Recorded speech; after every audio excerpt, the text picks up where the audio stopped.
The discussion on free speech has been going on for a long time. Yeah.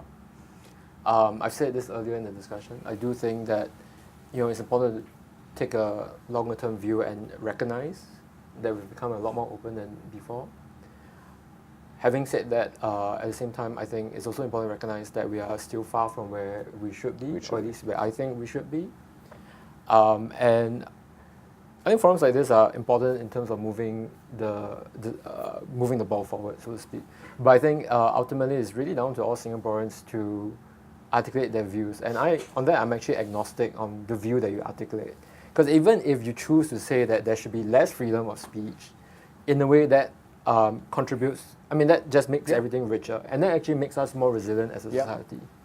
So I actually think that's incumbent on all Singaporeans. It's part of your responsibility, to make this country what it can be. There's still so much potential that we haven't achieved. Thank you. Simon. So I've been teaching law in Singapore for 8 years now. And one module that I teach, we look at the Internal Security Act. And something I've noticed is that in the 8 years I've been teaching, the discussion's getting much better. And there is a slim possibility that's because I'm a better teacher. I don't think it is.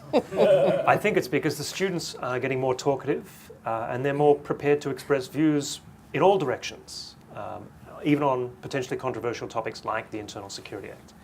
So I think Kum Hong's right, that we need more speech. The solution to the problem of free speech is more speech. And I suppose the last thing I'd say is that we've been talking a lot about the government. Yes, the government has a role to play. We've been talking about the crazy people, and yes, they need to be restrained. We've been talking about the people who speak and how they, in some circumstances, might want to exercise caution. But there's a whole mass of people which are the viewing and listening and reading public. And so maybe the next time a teenager says something crazy, rather than filing a police report, just turn off your computer, go and read a book or something.